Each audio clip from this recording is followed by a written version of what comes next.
다시 한번 기도합니다.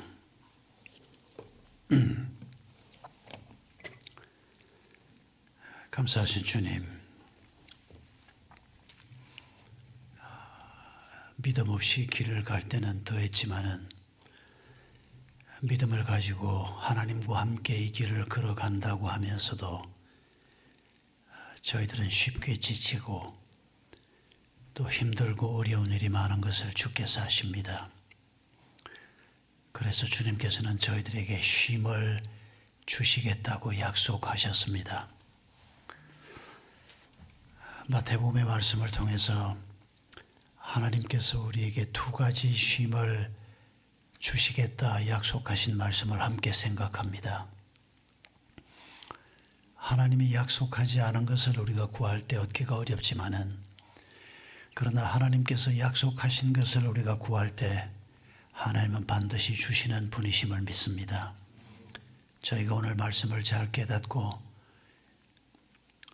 불안하고 힘든 우리의 삶을 위해서 하나님께서 쉼을 약속하시고 평안을 약속하셨사오니 이 쉼과 평안을 저희가 이 세상 사는 날 동안에 늘 공급해 주시옵소서. 내가 꿈꾸는 평안과 다를 때 우리가 믿음으로 받아들일 수 있게 해 주시옵소서. 내가 생각한 평안보다 하나님이 주시고자 하는 평안이 더 큰 것을 믿음으로 받아들이게 해 주시옵소서.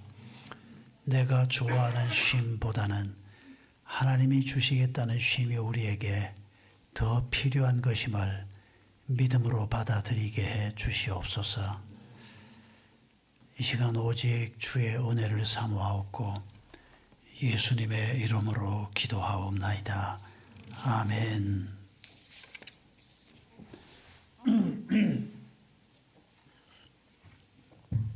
오래전에 뉴욕에서 뮤지컬을 볼 기회가 있었습니다. 뉴욕에서 뮤지컬을 보는 건 그때 처음이었습니다. 제가 집회를 갔는데 하루 전에 도착을 했습니다.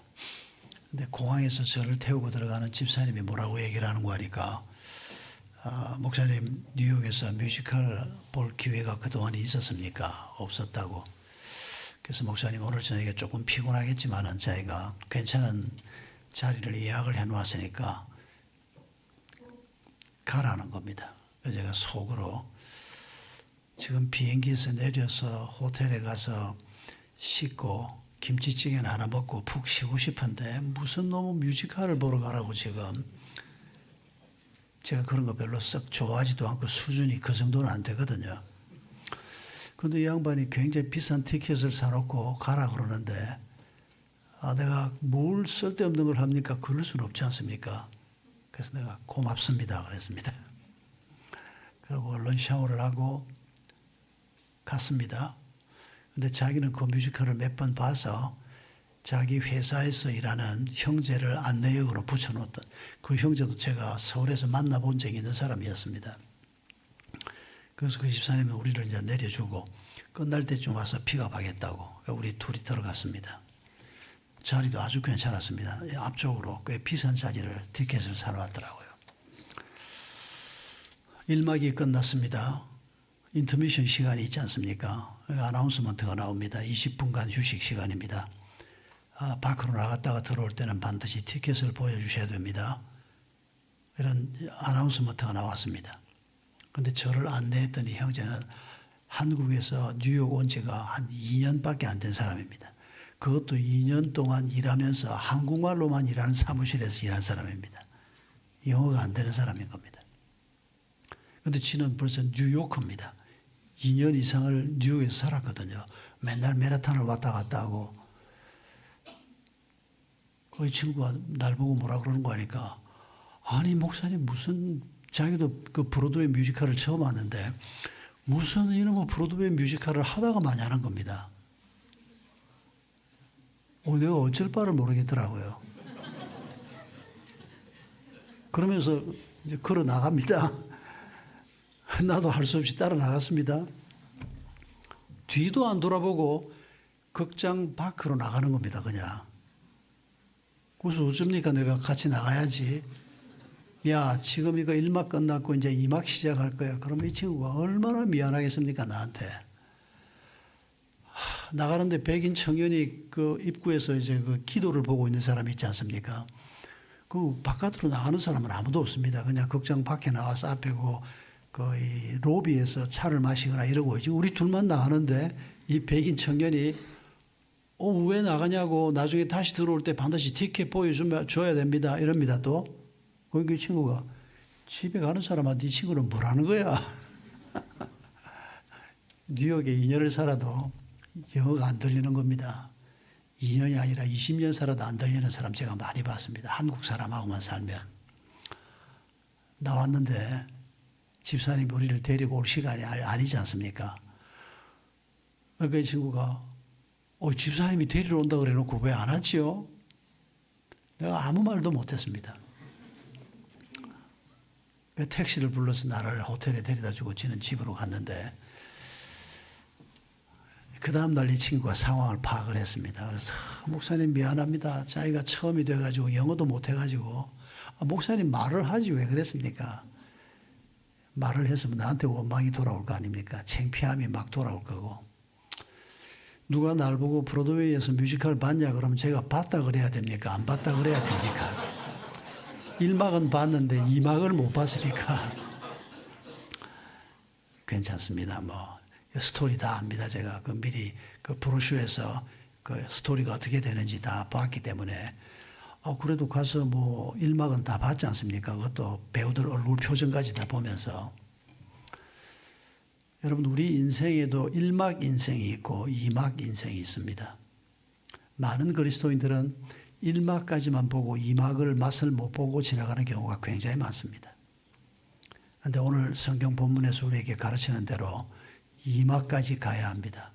그게 정상적이고 건강한 그리스도인의 삶입니다. 이걸 가장 잘 실현할 수 있는 공동체가 가정교회 공동체라고 생각합니다. 왜냐하면 전 교인의 간부화를 꿈꾸는 교회이기 때문입니다. 전 교인의 목자화를 꿈꾸고 모두가 다 사역자가 되고 모두가 다 섬기는 자가 되고자 하는 꿈을 가지고 있기 때문입니다. 도대체 뭐냐? 자, 11장 오늘 우리가 읽은 본문 28, 29, 30절에 하나님이 첫 번째 쉼을 우리에게 주시겠다고 말씀합니다. 28절에 있습니다. 수고하고 무거운 짐진 자들아 다 내게로 오라. 내가 너희를 쉬게 하겠다. 이게 첫 번째 쉼입니다. 여러분, 우리 모두에게 무거운 짐이 있지 않습니까? 짐이 없는 사람은 단 한 사람도 없습니다. 모든 인간에게는 무거운 짐이 있습니다. 꼬마들에게도 짐이 있습니다. 왕따 당하고 친구들 사이에 긴장이 있고. 제가 이런 기억이 납니다. 한번은 교회 바로 근처에서 제가 뭘 하나 사러 나왔는데 오후 시간이었는데 우리 교회 주일학교 한 3학년, 2학년쯤 된 꼬마 하나가 가방을 짊어지고 이렇게 걸어가고 있어요. 길에서 딱 이렇게 마주쳤습니다. 얘는 내가 누군지 모릅니다. 주일학교를 내가 안 가보니까. 근데 나는 얘를 보니까 왜 그런 애들 있지 않습니까? 얼굴 보면 얘가 어느 집사 딸이구나 아들이구나 바로 알 수 있는 애들이 가끔씩 있습니다. 완전히 판박이들이 있습니다. 얘가 딱 그런 애였습니다. 얼굴을 딱 보는데 어느 집사 얼굴이 떠올랐습니다. 그래서 내가 이름표가 있는데 얘 이름을 부르면서 너 아빠가 누구시지? 그러니까 깜짝 놀라면서 누구신데 우리 아빠를 알아요? 이러는 겁니다. 그래서 나에게 샘물교회 목사인데 너 이 교회 다니지? 예. 그래서 길에서 잠깐 얘기를 하게 됐습니다. 몇 학년이냐? 3학년입니다. 어디 가냐? 학원 갑니다. 애들이 생활이 궁금해서 내가 물어봤습니다. 너 일주일에 학원 몇 개 가냐? 4개 간다는 겁니다. 무슨 학원 가냐? 피아노 학원 가고 컴퓨터 학원 가고 얘는 또 이상하게 주산 학원을 간다는 겁니다. 아빠가 좀 성격이 좀 특이한지 그리고 또 영어인가 뭔가 하고 4개를 가는데 어떤 거는 일주일에 2번 가고 얘가 그 얘기를 하는데 얼굴이 짜증이 좀 서리는 걸 볼 수가 있었습니다. 그러면서 얘가 그 학원 얘기가 끝나자마자 나한테 이렇게 얘기했습니다. 목사님 너무 힘들어요. 지가 30살도 아니고 이제 초등학교 3학년 이제 10살 됐는데 여러분 10살에게는 10살의 짐이 있고 20살에게는 20살의 짐이 있고 모든 인생에게는 무거운 짐이 있습니다. 아홉수라는 말 들어봤죠? 19살, 19살에게는 아홉수란 말이 적용이 되지 않습니다.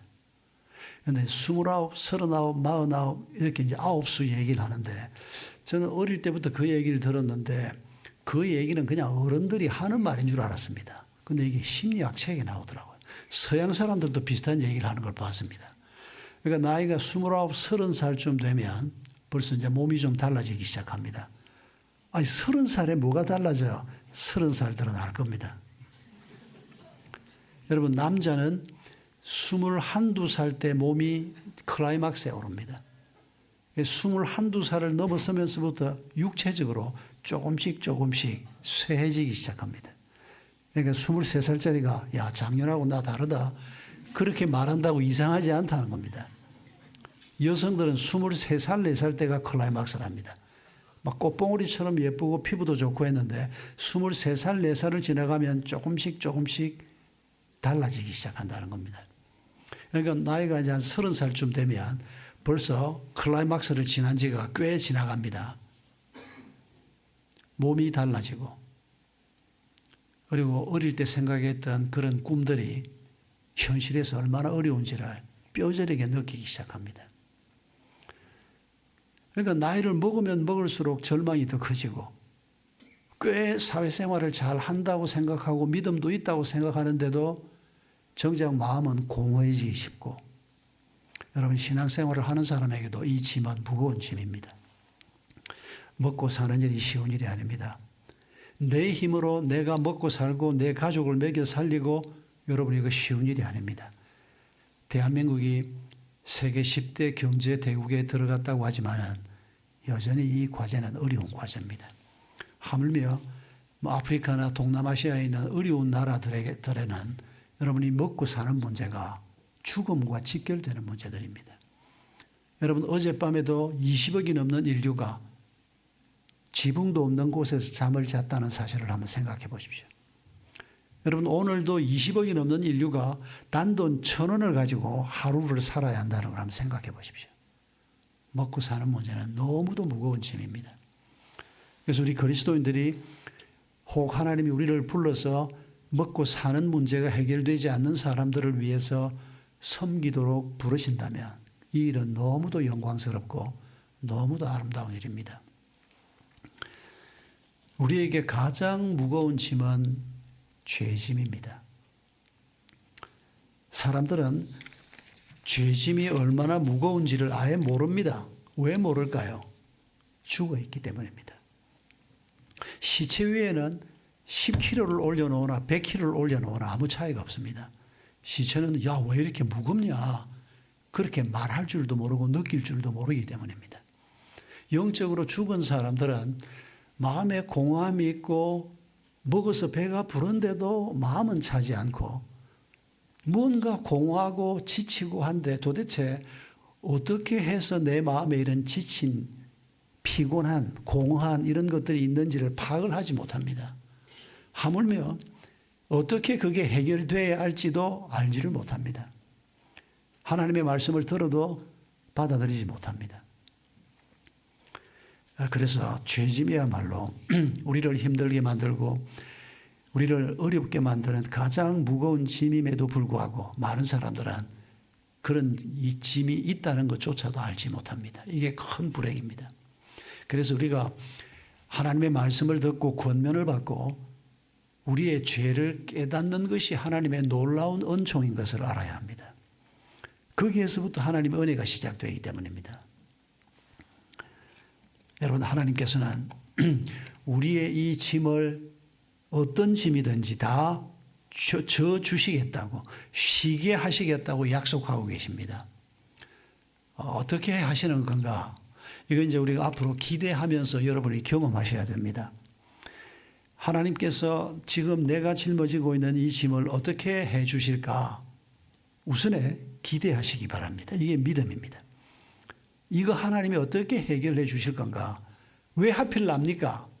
그런 생각 버리고, 여러분, 그건 하나님을 원망하는 것이고 믿음이 아닙니다. 왜 하필 내가 암에 걸려야 합니까? 많은 암 환자들이 믿음을 가지고 있으면서 그런 생각에서 벗어나지를 못해서 투병을 제대로 못하고 암 환자로서 혹은 질병을 앓는 사람으로서 더 수렁에 빠지는 경우를 참 많이 봅니다. 그렇게 생각하는 분들의 마음속에 하나님이 나를 보호해 주지 않아서 내가 이런 병에 걸린 거 아닌가, 이런 불행을 만난 거 아닌가, 이렇게 생각하는 분들이 있습니다. 아닙니다, 여러분. 우리가 병에 걸리는 것은 우리가 잘못해서 걸리는 겁니다. 혹은 내 주변 사람들이 잘못해서 걸리는 겁니다. 아니, 하나님이 바이러스가 내 몸속에 안 들어오도록 해주면 될 거 아니냐? 예, 그렇게 하시면 되지요. 그런데 하나님이 우리를 지으실 때 우리를 어떤 존재로 지었는지를 잊어버리지 마십시오. 우리를 하나님 형상으로 지었고 우리는 스스로 존재하는 사람으로 지었습니다. 하나님만큼 자율적이지는 않습니다. 그러나 하나님의 자율성, 하나님의 창의성, 하나님의 지성, 하나님의 거룩성, 이런 것들을 하나님이 다른 피조물에게는 주지 않았는데 인간에게만 나누어 주셨습니다. 이게 무슨 말인가 하니까 오늘 오전에 참석한 분들이나 오후에 참석한 분들이 보니까 거의 똑같네요. 집에 간 사람이 별로 없네요. 왜 그랬습니까? 밥 먹고 나니까 밥값 해야 됐어요. 뭐 이유가 뭐든지 간에. 그래, 오후에 이렇게 남아있기로 누가 결정한 겁니까? 내가 결정했지 않습니까? 뭐 누가 뭐라고 말을 했든지 간에 내가 듣고 내가 결정해서 지금 여기 앉아있지 않습니까? 그 옷 왜 입고 왔습니까? 누가 아침에 일어났는데 그 옷을 확 뒤집어 세워서 할 수 없이 입고 왔습니까? 아닙니다. 어느 옷을 입고 갈까? 내가 결정한 겁니다. 여러분, 이게 바로 하나님이 우리에게 주신 자율이라고 하는 하나님의 형상입니다. 여러분, 이거 원숭이는 못 받았습니다. 고래도 못 받았습니다. 오직 인간에게만 나누어 주신 겁니다. 여러분, 이런 인간 이해가 굉장히 중요한 것은 굴빛하면 하나님 탓입니다. 왜 우크라이나에 전쟁이 일어나가지고 왜 하나님은 전쟁을 막지 못해서 인간이 전쟁을 벌이고 있는 겁니다. 인간이 악행을 행하고 있는 겁니다. 하나님이 막아야 될 거 아니냐? 하나님은 막으려고 합니다. 그런데 그런 악을 행하는 자들을 심판해서 뿌리를 뽑는 것은 지금 하시는 일이 아니라고 말씀하십니다. 마지막 심판 때 하나님이 하십니다. 하나님은 참고 기다리시면서 인간들이 엉망으로 만들어 놓은 이 세상을 청소하는 일을 하나님은 열심히 하고 계십니다. 내가 원하는 대로 하나님이 청소하지 않는다고 하나님을 비난할 겁니까? 그러면 네가 하나님 하지 그러면. 여러분, 그런 건방을 떨면 안 됩니다. 그건 아주 교만 방자한 행위입니다. 하나님은 하나님의 지혜를 가지고 오늘 이 어둠 속에 있는 세상을 위해서 일을 하고 계십니다. 그런데 내가 생각하는 대로 하나님 일하지 않는다고 또 나한테 그런 일이 일어났다고 하나님은 왜 하필 납니까? 여러분, 다시 한번 생각해야 됩니다. 하나님은 오늘도 우리를 도우시려고 하고 그리고 우리를 하나님이 하나님 비슷한 존재로 하나님을 거역할 수도 있는 존재로 지었다는 것을 잊지 마십시오. 그리고 그런 우리를 하나님이 존중한다는 것도 잊지 마십시오. 우리를 지켜보고 계시지만은 우리를 하나님이 강압적으로 행동하도록 우리에게 압력을 넣는 게 아니고 우리 스스로 깨닫고 우리 스스로 하나님의 편에 서도록 하나님은 말씀하시고 설득하시고 기다리시는 하나님인 것을 잊지 말아야 합니다. 하나님의 이런 일하시는 방식을 우리가 성경을 통해서 알 수 있지 않습니까? 그리고 그런 하나님의 방식을 우리도 배워야 하는 겁니다. 그래서 우리가 다른 사람을 대할 때도 하나님이 나를 대해 주신 것처럼 다른 사람을 대하는 것, 이게 바로 이웃 사랑입니다. 자녀에 대해서도 하나님이 나를 대해 주신 것처럼 자녀를 대하는 겁니다. 그런데 많은 그리스도인 부모들은 이걸 잘 못합니다. 옷 입어. 신발 신어. 어디를 간다고 말도 안 해주고 여기에는 그냥 엄마가 옷 입으라 그러니까 신발 신으라 그러니까 어디로 가는지도 모르고 그냥 따라 놨습니다. 87년에 제가 처음 안식년을 영국으로 갔습니다.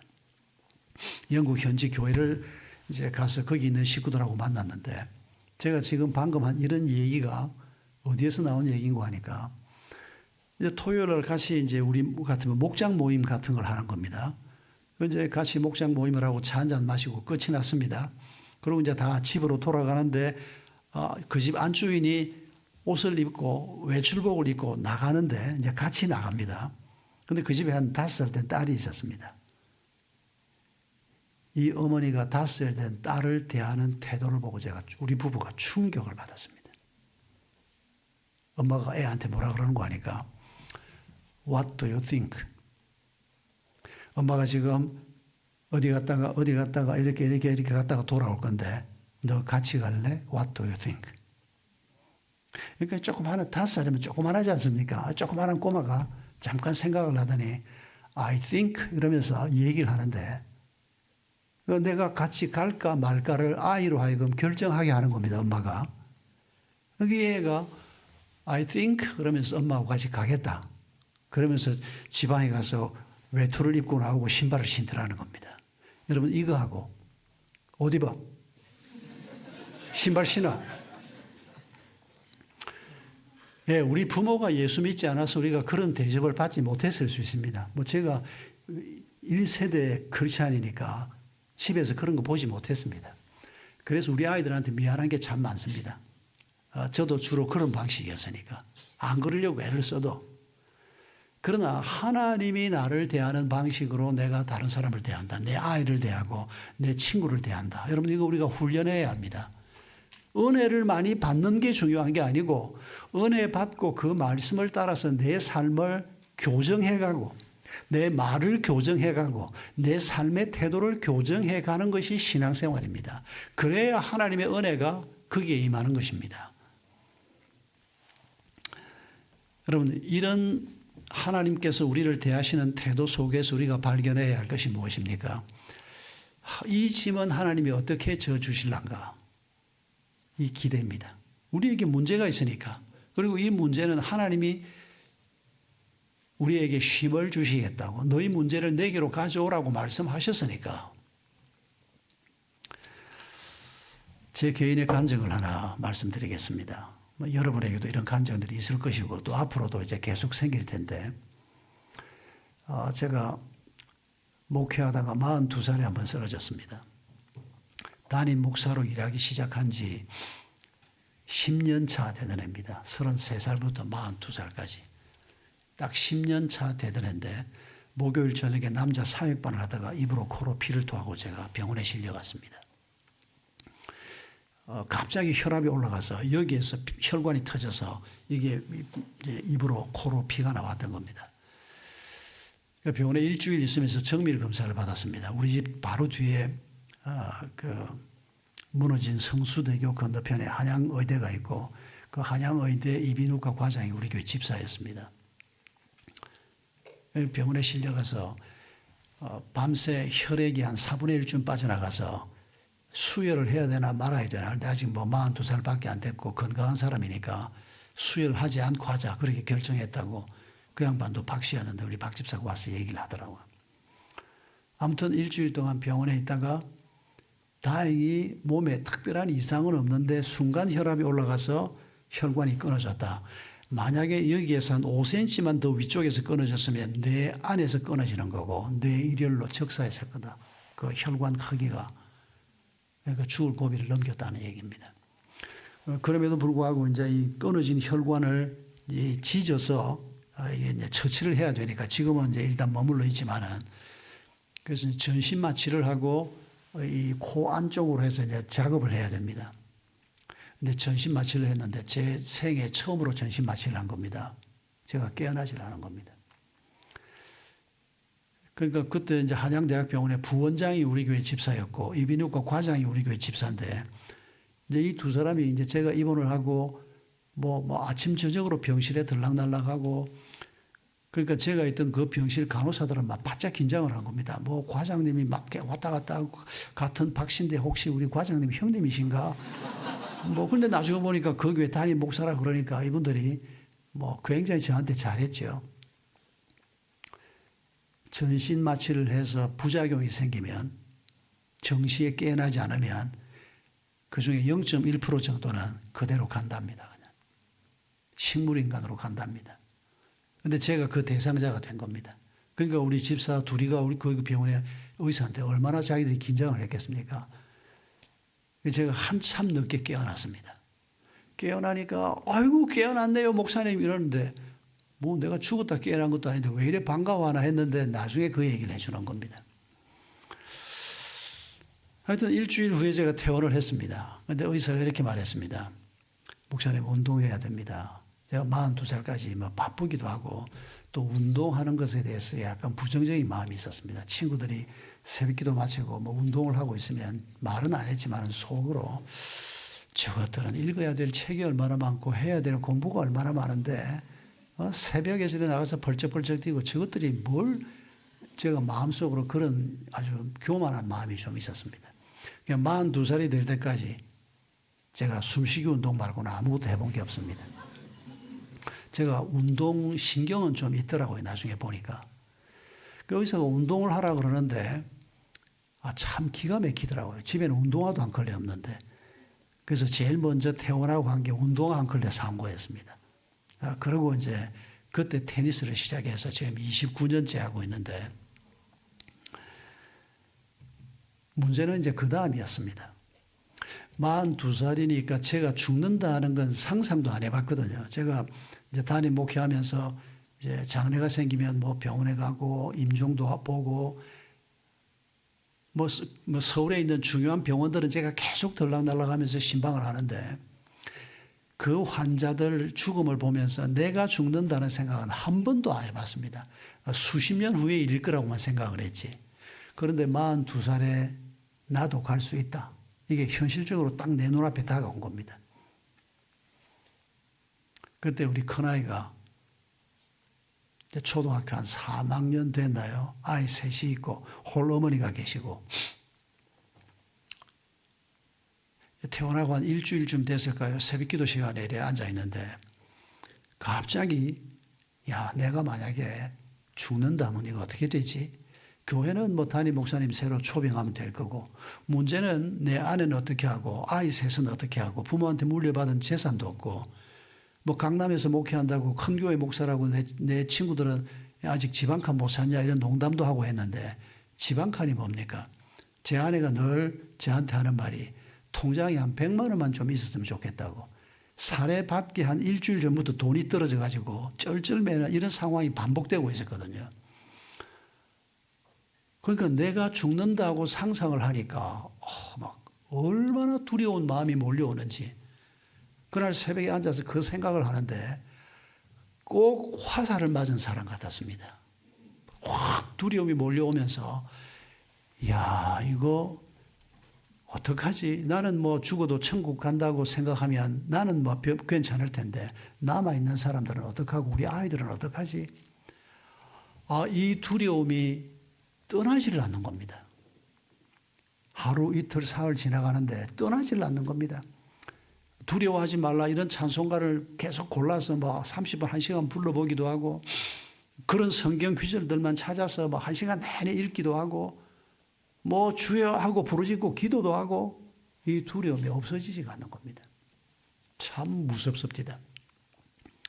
설교를 어떻게 했는지 모르겠어요. 한 몇 주가 지났으니까. 한 3, 4주가 지나는데 내가 목회를 그만둬야 하는 거 아닌가. 내가 이런 상황에서 어떻게 매주 설교를 앞으로 계속 할 건가. 이런 막 두려운 마음이 생겼습니다.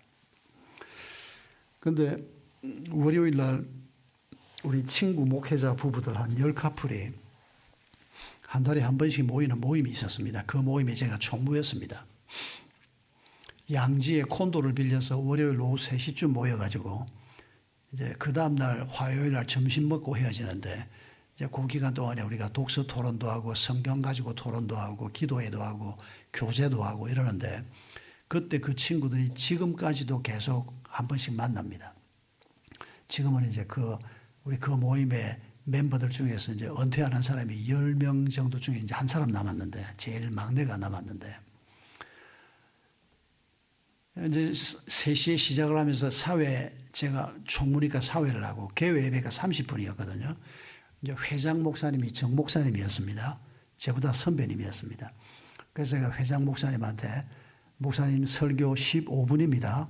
15분 설교하고 찬송 하나 부르면 5분, 기도하는 사람이 한 3, 4분, 그 다음에 광고하고 딱 30분에 끝내고 3시부터 3시 반 딱 되면 이제 광고에서 이제 첫 세션에 들어가는 겁니다. 그래서 제가 회장한테 설교 절대 길게 하지 마세요, 목사님. 이분이 설교를 길게 하기로 유명한 분이거든요. 알았다, 그만해라. 그런데 이분이 설교하기 위해서 다녔었습니다. 그런데 이분이 어떻게 설교를 시작했는가 하니까 하나님께서 천지를 창조하시기를, 이렇게 설교가 시작됐습니다. 그 뒤는 내가 못 들었습니다. 내가 맨 앞에 앉아 있었는데 하나님께서 천지를 창조하시기를, 여기까지 딱 선포를 했는데 그 말씀이 내 가슴을 치는 겁니다. 그렇지. 하나님이 천지를 지으셨는데 하나님이 오늘도 그 천지를 운행하시는 분인데 내가 뭘 이렇게 걱정을 하고 있지? 하나님이 나를 데려가신다면 아무 대책도 없이 데려가실 리가 없는데 내가 지금 이렇게 바보 같은 걱정을 벌써 몇 주째 하고 있고 하나님 앞에 죄송해서 눈물이 쏟아지기 시작하는데 그 뒤는 들리지가 않았습니다. 계속 울고 앉아 있었습니다. 끝나고 나서 보니까 이 목사님이 설교를 한 30분을 해버렸습니다. 그러면서 한다는 소리가 강팍한 총무가 막 울고 있으니까 자기가 성령이 맺구나 하고 막 설교를 열심히 하다 보니까 한 30분 설교를 했다는 겁니다. 그런데 참 놀라운 것은 한 3주간 동안을 그 두려움이 정말 한순간도 없어지지 않았습니다. 밤에도 눈만 뜨면 그 두려움이 마음속에 있는 게 느껴지고 뭐를 봐도 그 두려움이 없어지지 않았는데 그 목사님이 설교를 하시는 중에 한 30분을 제가 계속 울면서 회개하고 딱 설교가 끝났는데 그 두려움이 눈 녹듯이 사라지고 없는 겁니다. 어쩌면 이럴 수가 있나 싶은, 제 인생에서 굉장히 중요한 전환점이었습니다.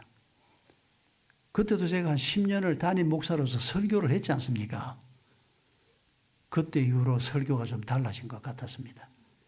정말 하나님께서 내 삶 속에서 천지를 지으신 그 능력을 가지고 나를 위해서 행하실 일에 대한 기대감이 마음속에 제대로 생기기 시작한 것 같아요.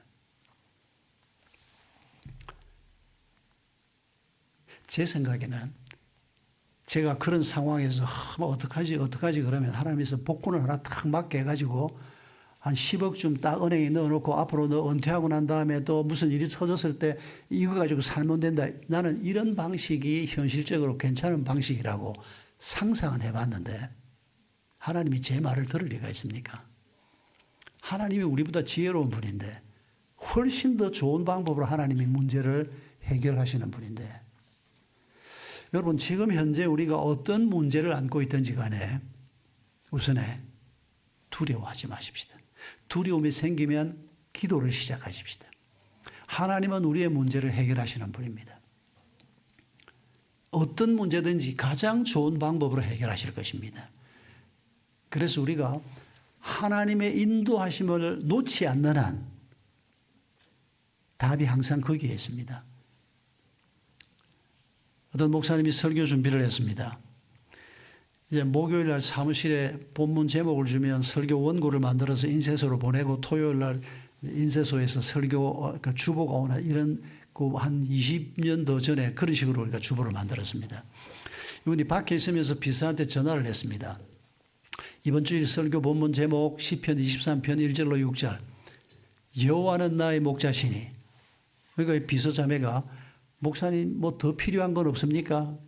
뭐가 더 필요해? 알겠습니다. 그러고 전화를 끊었습니다. 토요일 날 목사님이 사무실에 나가니까 새 주보가 벌써 도착이 되어 있었습니다. 책상 위에 올라와 있었습니다. 본문 제목이 제대로 나왔나 하고 보니까 시편 23편 1절로 6절은 제대로 나왔는데 제목이 잘못 나왔습니다. 뭐라고 제목이 나왔는가 하니까 여호와는 나의 목자시니 뭐가 더 필요해? 이렇게 나와 있는 겁니다. 깜짝 놀랐습니다, 목사님이. 그래서 인터폰을 들었습니다.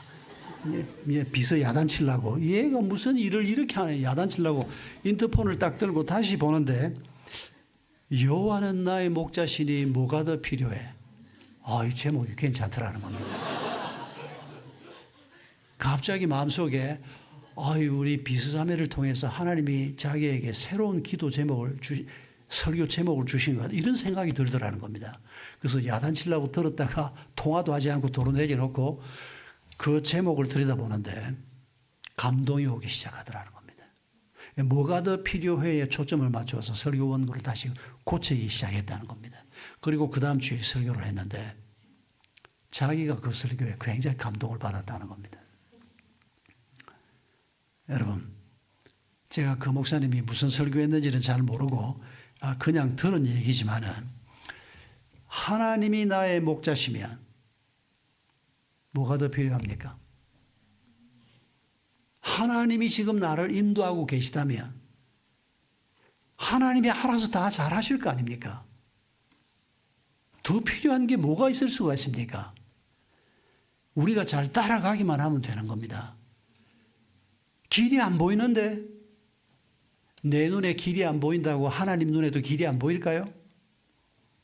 여러분 출애굽기 14장에 하나님이 가나안 땅으로 데리고 가던 이스라엘 백성들이 홍해 앞에 섰습니다. 뒤에는 이집트 군대가 따라옵니다. 그때 믿음 없던 자들이 하나님의 인도함을 받아서 길을 가면서도 하나님을 제대로 신뢰하지 못했던 사람들이 한 말이 무엇입니까? 우리를 죽일 곳이 없어서 여기에서 죽게 하려고 우리를 여기로 데리고 왔냐? 여러분 이런 말이 우리 입에서 나오지 않게 하십시다. 하나님이 그렇게 일하시는 분이 아닙니다. 그때 모세가 한 말을 기억하십시다. 모세는 하나님이 어떻게 하실지 아직 모릅니다. 홍해를 가른다는 걸 모세는 그때까지 몰랐던 것 같습니다. 그러나 하나님이 우리를 보호하시고 하나님이 우리에게 승리를 주시고 우리의 문제를 해결하실 분이라는 것은 모세가 분명히 알고 있습니다. 모세뿐만 아니라 모세와 같은 믿음을 가지고 있는 다수의 그 믿음의 사람들이 그 자리에 있었지 않습니까? 그 사람들을 대표해서 모세가 고백한 표현이 뭡니까? 너희는 가만히 있어서 하나님께서 어떻게 하시나 기다려보자. 길이 아직 보이지 않습니다. 그러나 하나님이 곧 길을 여실 것을 기다려보자는 겁니다.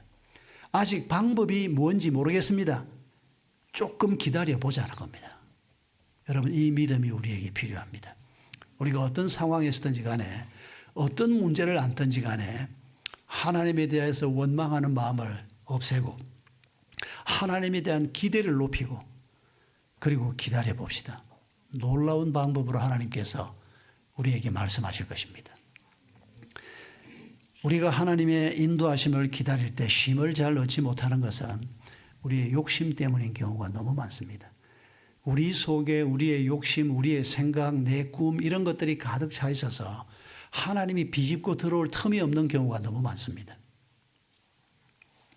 시편 23편 얘기를 한 번 더 하면 여러분 우리 한국교회 초기 때 선교사님들이 서툰 조선말로 설교할 때 한국 설교자들이 아직 나오기 전입니다. 한 미국 선교사님이 이제 말을 타고 서울을 출발해서 이제 교회 순방을 합니다. 그러면 가서 이제 세례식도 하고 직분자 임명도 하고 그러면 그 말 고삐를 잡고 함께 수행했던 사람들이 조사라 불리우는 한국인들이었습니다. 이분들이 선교사들 이제 한국 조선말 선생이기도 하고 같이 이제 다니면서 여행을 하는 거죠. 그런데 한 조사님이 모신 미국 선교사님이 18번 설교가 시편 23편이었습니다.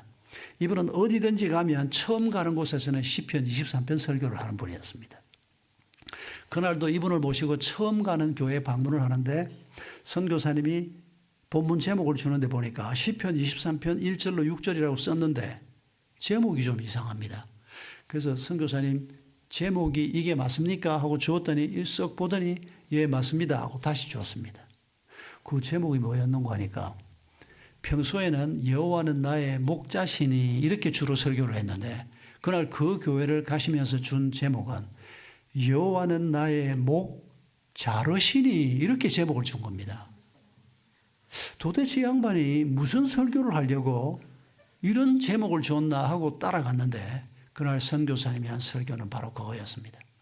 우리가 하나님의 인도를 받아야 하고 하나님이 우리의 목자시고 우리는 그의 양으로서 뒤를 따라가는데, 그러면 하나님께서 우리를 푸른 초장으로 맑은 시냇 물가로 인도를 하시는데, 원수가 우리 앞에 있어도 원수 앞에서 우리가 승리의 잔치상을 받게 하시는 분이 하나님이신데, 문제는 우리의 욕심이다.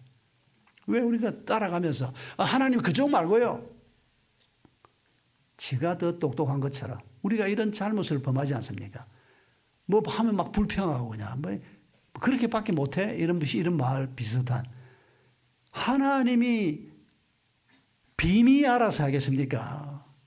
그런데 우리는 그 하나님을 신뢰하지 못하고,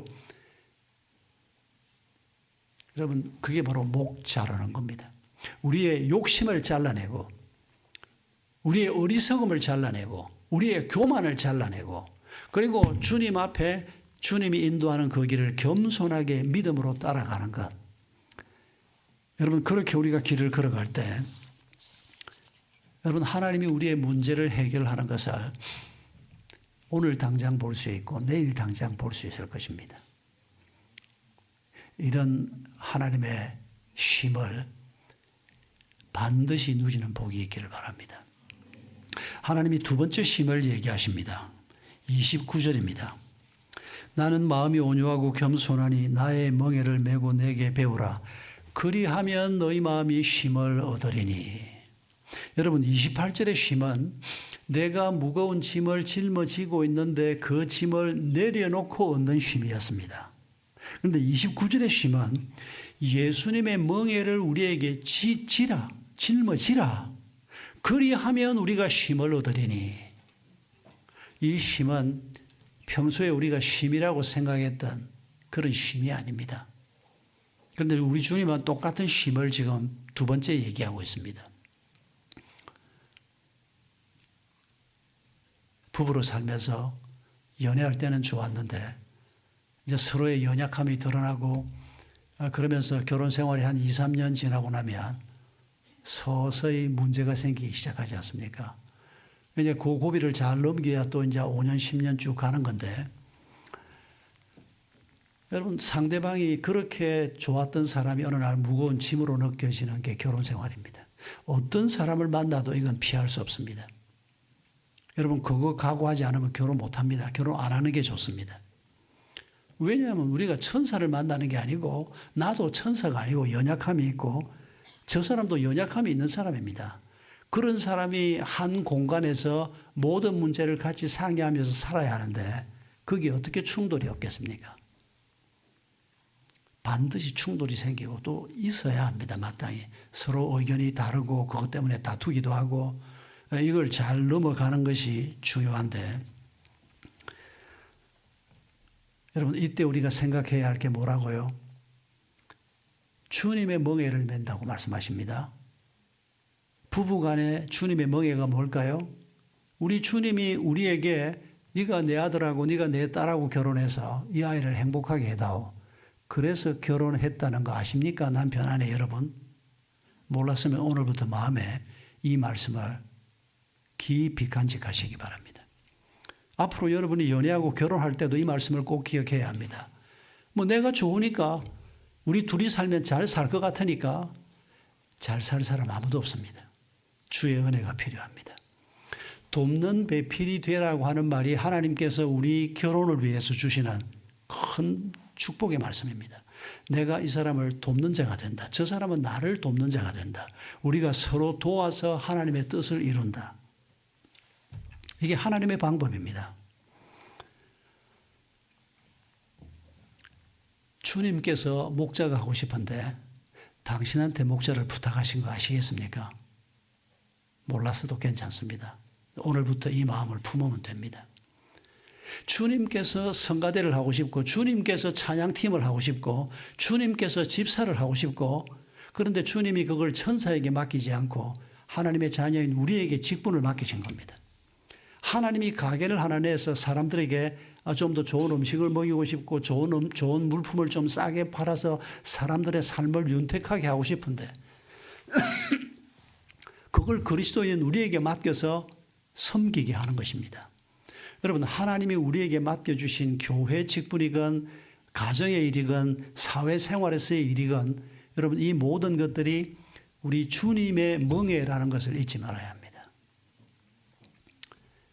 우리가 이런 바른 생각을 가지고 이 멍에를 매면 거기에 또 다른 쉼이 있을 것이다. 하나님이 지금 그렇게 말씀하고 있는 겁니다. 그런데 우리가 비즈니스는 돈벌이를 위해서 하는 거고 11조만 하면 되고 이런 수준 정도를 가지고 우리가 세상 일을 하면 계속 쉼이 없는 문제들이 계속 생겨날 겁니다. 주님이 우리에게 섬기라고 멍에를 지어주시는 겁니다. 교회 일만이 아닙니다. 우리 가정에서 우리의 일터에서 죽는 날까지 하나님이 그렇게 하실 것입니다. 여러분, 오늘 본문 30절에서 주님이 우리에게 이런 멍에를 지어주신다고 말하면서 내 멍에는 쉽고 내 짐은 가볍다라고 말합니다. 목자 한 2, 3년 해보니까 어떻습니까? 서서히 짐이 무거워지기 시작하고 이거 좀 돌아가면서 할 사람 없나 싶고 왜 저 인간은 교회 나온 지가 몇 년이나 됐는데 목자를 생각은 안 하고 주변을 두리번거리게 되고 이게 연약한 우리가 피할 수 없이 갖게 되는 생각입니다. 여러분, 이런 생각 갖는 것 자체를 죄책감 느끼지 마세요. 우리의 연약함이 당연히 그렇게 생각하게 만듭니다.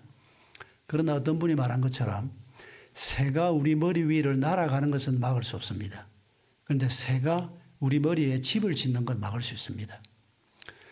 여러분, 이런 부정적인 생각이 들 때 이런 생각이 한두 번 들 수는 있는데 이 생각을 반복해서 하고 저 사람하고 나누고 이 사람하고 나누고 하나님께 불평하고 점점 확대하고 심화하고 꼭 새가 머리에 집을 짓는 것처럼 말입니다. 그러지는 말아야 하는 겁니다. 우리 주님은 내가 지금 힘들어하는 이 일을 뭐라고 말합니까? 내 멍에는 어떻다고요? 입이 안 떨어집니까? 쉽다고 얘기합니다. 아니, 주님은 그렇게 말할지 몰라도 나는 해보니까 어렵더라. 그럼 어쩌려고? 주님은 쉽다 그러는데 내가 경험해보니까 어렵더라. 어쩌자는 겁니까, 그러면? 당신의 경험을 따라서 모든 결론을 지으려고 하는 겁니까? 하나님의 말씀을 따라 결론을 짓는 게 아니고? 여러분, 우리가 이런 오류를 얼마나 많이 범하는지 모릅니다. 그게 우리가 가진 한계입니다. 내가 경험해보니까 어렵더라. 내가 경험해보니까 아니더라. 여러분, 우리는 이걸 굉장히 중요한 걸로 생각합니다. 하나님의 말씀이 다르게 얘기하면 의심부터 하고 덤벼들게 되는 이런 죄성이 우리에게 있습니다. 여러분, 그럴 때 우리가 믿음으로 행하는 게 뭡니까? 하나님이 쉽다 그러면 그건 쉬운 건가요? 어려운 건가요?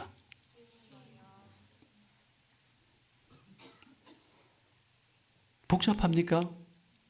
하나도 복잡하지 않지 않습니까? 하나님이 쉽다 그러면 쉬운 겁니다. 그러면 내가 어려우면 누구한테 문제가 있는 겁니까? 나한테 문제가 있는 겁니다. 그럼 어떻게 풀어야 합니까? 쉽다고 하는 하나님하고 한번 결판을 지어봐야죠. 하나님을 변화시켜서 하나님을 내가 어려우니까 하나님 성경을 고쳐 쓰세요. 그렇게 덤벼드는 사람은 없겠죠.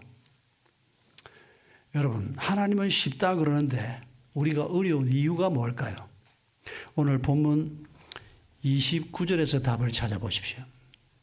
29절에서 한 단어를 찾아보십시오. 왜 어려울까요? 어떻게 하면 쉬울까요? 29절에 한 단어가 뭘까요? 배우라. 배우면 쉬운데 안 배우면 어렵습니다. 여러분, 한국말을 어쩌면 다 그렇게 잘하십니까?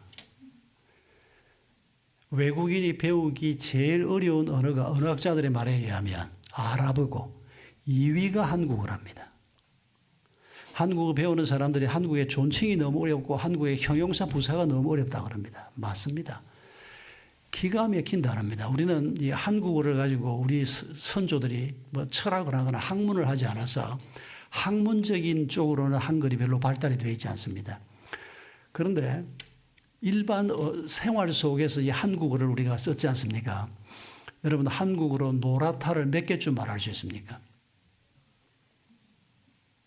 수십 가지 얘기할 수 있을걸요. 노랗다, 샛노랗다, 노루스름하다, 여러분, 이게 외국어에서는 이건 있을 수 없는 표현들입니다. 제일 발달되어 있는 게 우리가 형용사 부사들입니다. 오늘의 특징이긴 합니다만은, 여러분, 이런 어려운 한국말을 다들 그렇게 배우기 어려워하는 존칭어, 배우기 어려워하는 이 한국말 표현을 여러분은 어쩌면 이렇게 잘하십니까? 한국말 배운다고 고생했습니까? 다 공짜로 먹었지 않습니까? 누구 덕분에?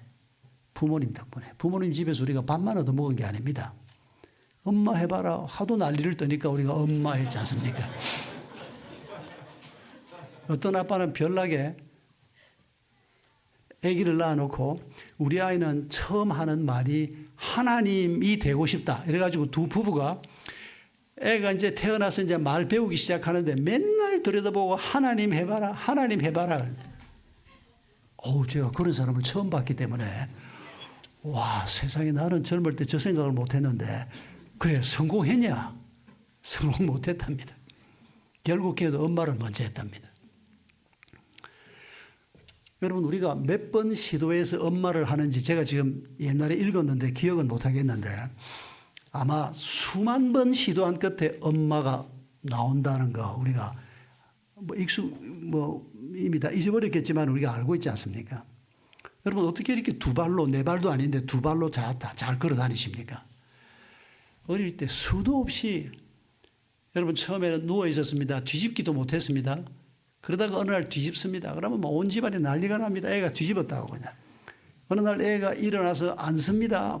온 집안에 애가 일어나 앉았다고 그냥. 걔가 뭐를 하나 잡고 섭니다. 한 발 뗍니다. 두 발 뗍니다. 그 장구한 훈련 끝에 우리가 걷게 된 겁니다. 여러분, 우리 부모님들이 우리가 몇 발 떼는 거 보고 아이가 넘어지고 일주일이 지나도 또 넘어지고 아유, 요 놈은 못 걷는 놈이다. 그랬으면 우리 못 걸었을 겁니다, 아마. 붙잡아 주지도 않고 걸으려고 하면 쓸데없는 짓 하지 말고 여기 있으라 그냥. 만약 우리 부모가 그랬으면 우리 못 걸었을 겁니다. 이게 여러분 수만 번 시행착오를 되풀이해서 우리가 마침내 걷게 되는 거거든요. 여러분, 신앙생활도 결코 다르지 않습니다. 우리가 하나님에 대한 신뢰를 처음 한번 딱 은혜 받고 그때부터 아무 문제 없이 하나님을 신뢰하고 간다? 그런 사람은 아무도 없습니다. 단 한 사람도 없습니다. 우리가 죄인이기 때문에, 연약하기 때문에. 그러나 하나님이 계속해서 우리를 도와주지 않습니까? 은혜 베풀어 주시고 이 사람을 통해서 듣게 하시고 저 책을 통해서 듣게 하시고 설교 말씀도 듣게 하시고 결국 하나님께서 우리를 배우게 하시는 겁니다. 그렇게 해서 그 어렵던 일이 쉬운 일이 되게 하시는 분이 하나님의 방법입니다. 여러분이 쉽게 하는 일이 있지 않습니까? 우리 저 자매들 둘이 앉아서 이거 하고 있는데 제가 바엘 66번까지 쳤습니다. 저도 저거 해보고 싶어가지고. 근데 66번까지 치고 고등학생 때 더 이상 못했습니다. 제가 저 친구들보다 손도 짧지 않을 겁니다. 힘도 제가 더 셉니다, 아직까지. 근데 저 친구들은 저렇게 잘하는데 저는 단음으로 그냥 이렇게 하면 몇 개 칠 수 있지만은 못하지 않습니까? 차이가 뭡니까? 배운 사람과 안 배운 사람입니다. 여러분, 영적으로도 우리가 훈련을 받은 사람과 안 받은 사람의 차이가 항상 있게 마련입니다. 주님은 우리에게 배우라고 말합니다. 그런데 우리가 배울 생각이 없는 게 항상 문제입니다. 여러분, 이게 배움의 참 좋은 자리가 교회 공동체입니다. 우리가 가정, 하나님이 주신 두 공동체, 가정과 신앙 공동체인 이 지역 교회 공동체, 이 둘이 너무 중요한데 이 두 곳에서 우리가 자연스럽게 자라게 되는 겁니다. 말씀을 듣고 같이 나누고 그 나눔 속에서도 우리가 영혼 구원에 대한 경험도 해보고 한 사람이 돌아올 때 기쁨도 함께 누리게 되고, 여러분 기가 막힌 환경을 하나님이 여러분을 위해서 만들어 놓으신 겁니다. 그런데 우리가 이 기가 막힌 환경을 잘 깨닫지를 못합니다. 나가서 엉뚱한 거나 배우고 오고, 그러면 우리 삶은 흔들리게 되고, 핵심은 예수를 배우는 것입니다. 내게 배우라 주님이 말씀하지 않습니까? 여러분, 예수님을 배우는데 뭐를 배웁니까? 예수님의 옷 입는 방법을 배웁니까? 아닙니다. 오늘 본문 29절에서 나는 마음이 온유하고 겸손하니 나의 멍에를 메고 내게 배우라. 예수님의 마음을 배우라고 말합니다. 여기 예를 들기는 온유와 겸손 두 가지만 예를 들어놨습니다만은 그것뿐이겠습니까? 예수님이 가지고 있는 성품을 배우고 예수님이 우리에게 말씀하시는 이 말씀 속에서 우리에게 가르치는 것들을 배우라는 겁니다. 여러분, 이걸 잘 배우면 우리의 삶에 놀라운 쉼이, 처음에는 무거운 짐을 내려놓고 얻는 쉼이, 그 다음에는 무언가를 섬기면서 얻는 쉼이, 이 두 가지 쉼이 우리 삶 속에 놀랍게 임한다는 것입니다. 반드시 이 1막, 2막을 우리가 함께 경험해야 합니다. 평생 교회 다니면서 남 신세나 지고 1막은 좀 경험을 했는데 2막을 경험하지 못하는 분들이 교회 안에 참 많습니다. 참 불행한 일입니다. 기쁨이 그 정도가 아니고 내가 누군가를 섬겨보면 거기에 말할 수 없는 기쁨이 있고 그 기쁨 때문에 어떤 때는 뭐 어떤 것과도 내가 바꾸지 않는다 이런 마음이 막 생기는데 그걸 누리지를 못합니다. 여러분, 하나님께서 놀라운 능력을 가지고 우리를 도우시려고 하는 이 말씀을 오늘 마음에 담으면서 문제가 있다는 것은 문제가 아닙니다. 죽는 날까지 우리에게 문제는 계속 생길 것이기 때문입니다. 문제는 뭔가 하니까 그 문제에 대해서 하나님이 해결하시고 쉼을 주시겠다고 하는데 그 하나님을 신뢰하지 못하고 자꾸 내 방법대로 뭘 해보려고 하고 하나님의 인도를 기다리지 않는 우리의 불신앙이 문제라는 것입니다. 다시 한번 우리가 말씀에 익숙한 자가 되고 하나님이 내게 주시는 이 쉼을 내가 어떻게 누릴까, 이 기대를 이 시간에 먼저 우리의 마음에 가득 채웁시다. 그리고 하나님, 이런 문제들에 대해서 저는 이렇게 해결되면 좋겠고 이렇게 해결되면 좋겠는데 여러분, 그 기도는 우리가 할 수 있습니다. 또 때로 힘들면 하나님 앞에 하나님 왜 나는 태어나게 해가지고, 여러분 그런 식으로 불평했던 사람이 누굽니까? 욥 아닙니까? 여러분, 하나님이 우리의 그 하소연을 듣기 싫어하는 건 아닙니다. 그런데 그걸로 끝나면 안 된다는 겁니다. 끝나고 말면 교만이 되고 불신이 되지만은 욥이 그런 환경 속에서 하나님 앞에 자기 인생을 저주하는 표현을 할 정도로 힘이 들었지만은 여러분, 그 욥의 고백 속에 보면 계속해서 믿음의 고백들이 섞여 있는 것을 볼 수 있습니다. 여러분, 우리가 이런 하나님에 대한 기대를 가지고 오늘도 우리에게 쉼을 주시기 위해서 일하시는 하나님, 내 곁에 계시는 주의 성령을 우리가 기억하면서 믿음으로 다시 한번 우리의 모든 문제를 바라보십시다. 하나님이 오늘도 우리의 문제를 해결하시고 쉼을 누리게 하실 것입니다. 함께 기도하겠습니다.